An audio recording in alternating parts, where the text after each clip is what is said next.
Здравствуйте, саламатсыздар ма? Сегодняшняя тема нашего урока будет хотеть, да, то есть я хочу там пить, я хочу есть. В русском языке это просто обычный глагол, и его легко сделать. То есть, и в английском тоже, да, I want to. Там очень легко, там нету специальной грамматики. А вот в казахском языке есть другая конструкция, которая отличается от русского или английского. В японском, кстати, тоже есть такая грамматика, которая отличается, да, то есть там уже другая конструкция идет. Вот, теперь я хочу поговорить именно про «я хочу», например, «я что-то хочу», да. Вот в данном случае, если мы хотим сказать «я чего-то хочу», то здесь идет глагол «калау». «Калау» означает «хочу», «хотеть». То есть, например, «мен балмуздак калайман», то есть «я хочу мороженое». Балмуздак – это значит мороженое. То есть «калау» мы просто к нему прикрепляем там то, что по времени это будущее время, да, «я хочу», и то, что «я хочу», да, «калайман», вот. Или «сен», например, «сен компьютер калайсын», ты хочешь компьютер, да? Калайсын, сын это ты хочешь. То есть таким образом просто мы добавляем калау слово, к нему уже добавляем нужные параметры, чтобы временные или там личные параметры, да, кто именно хочет. Вот. А также, если мы хотим сказать, допустим, я хочу сделать, да, что-то, то есть я хочу, например, есть, я хочу пить, я хочу там играть, да, вот в таком случае идет вот такая конструкция. Сперва идет глагол без «у», да? Например, «жил» — это «есть», «жил», убираем «у», получается «же», «же», и туда добавляем суффиксы или окончания, то есть окончания или суффиксы, как «г», «г», «к», «к», «г», «г», «к», «к». И, соответственно, в зависимости от того, там, в конечный слог открытый или закрытый, мы добавляем, например, «г», если она закрытая, или «к», если она закрытая, и открытая, если она «к» или «г». Также, если, когда мы добавляем «г» или когда добавляем «к», то есть, если последняя буква в глаголе будет глухой, согласный, то мы добавляем или «к», или «к». Если другое не глухое, то тогда или «г», или «г», «г», да? Вот таким образом мы определяем, что именно ставить из этих четырех окончаний. Так, это с помощью практики только придет, то есть чем больше мы будем говорить, тем больше мы будем практиковать, тем больше у нас получится правильно именно выбрать. Но это не принципиально, вначале можно ошибаться, она придет со временем. Можно, допустим, сказать «жегым келет» или «жекым келет», то есть там человек, в принципе, поймет вначале. Главное, в процессе нужно это понимать, улавливать и уже исправлять. Вот. В данном случае «г» добавляется «жг», и плюс еще идет окончание именно притяжательное окончание, то есть кто именно хочет есть. «М» добавляется, если «я хочу», «н» добавляется, если «ты хочешь», «с» или «с» добавляется, если «он хочет», «мыз» добавляется, если мы хотим, да, то есть в зависимости от того, кто хочет, уже будем добавлять притяжательное окончание. В данном случае «жегым», то есть «я хочу», да, «жегым», и добавляем слово «келеда». «Келеда» значит «я», ну, то есть такая конструкция. «Гым келеда», «жегым келеда», «шкым келеда», «ойнағым келеда». «Келеда» – это, можно сказать, приходит, то есть приходит желание, можно сказать. То есть я хочу есть, мне приходит желание есть.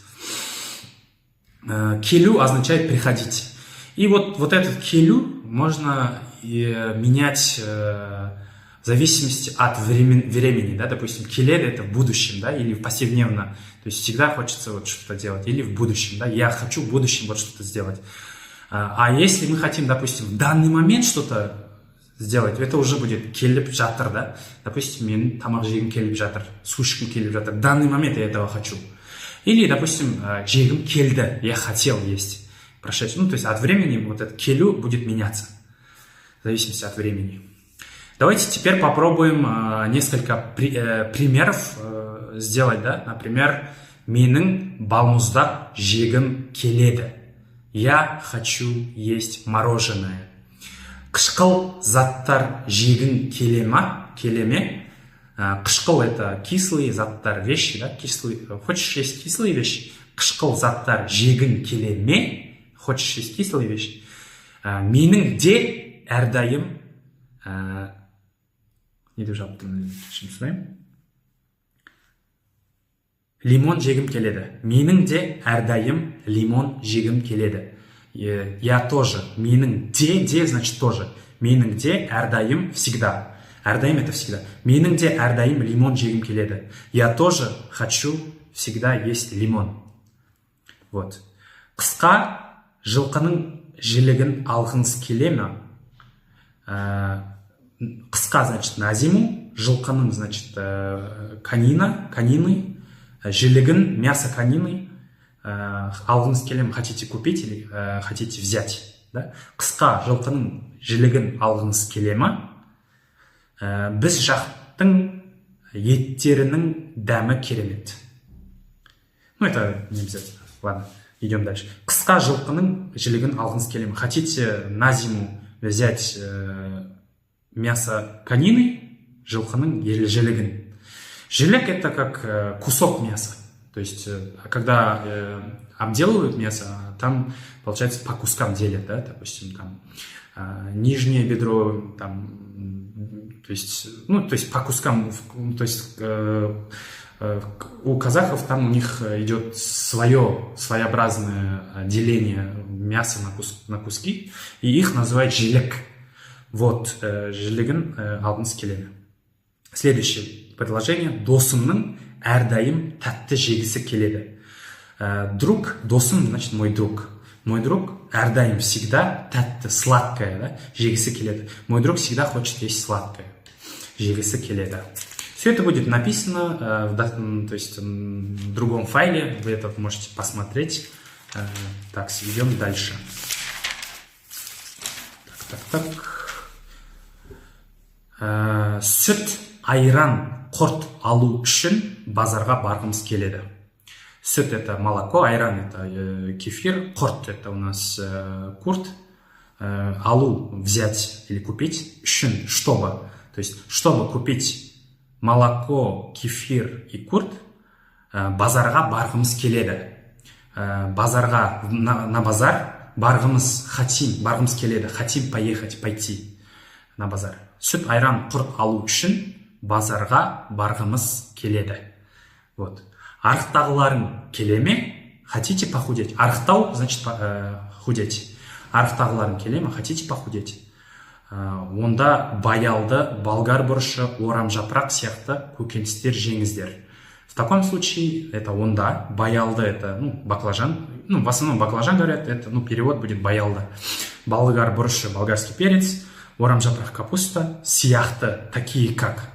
В таком случае овощи такие как баклажан, болгарский перец, капусту кушайте. Да? Сияқты это такие как. Көкөніс это у нас овощи. Жеңіздер кушайте. Вот. Думаю, на этом хватит про хочу, если хочу пить или хочу, да, в целом. Давайте теперь, почему я прохожу именно этот урок сперва, да, потому что когда ребенок рождается, он сперва чего-то хочет, да, хочет молока, да, хочет чего-то всегда. Поэтому лучше, думаю, сперва начать именно уметь говорить, что хочу. Потом уже идет приказы родителей, да, то есть вот это сделай, вот это сделай. Поэтому давайте пройдем именно приказные формы казахского языка, да, потому что когда ребенок начинает улавливать, да, что ему говорят что-то сделать, да, вот, поэтому давайте теперь пройдем про приказные формы. Приказные формы на самом деле очень легки в казахском языке. Допустим, есть глагол. Есть это жеу, да? Же значит кушай. Просто убираем у. Но это очень, ну, так сказать, не грубая форма, а такая прямолинейная форма и невежливая форма, обычная форма, да, же или щу это пить, это пей. Там, то есть вот такие формы используются. Же, ойна, играй. Ойна, у просто убираем и все. И теперь в следующем уроке мы будем теперь его делить по вежливости, да, там, кому именно мы говорим, да, если мы хотим, ну, кому-то взрослому что-то попросить, то уже другая форма, да, или там, когда хотим с просьбой, а не с приказом, то уже другая форма. В данном случае, же, эш, это больше приказ, это приказ. Же, эш, уйна, да, допустим. Все, на этом все, до свидания всем.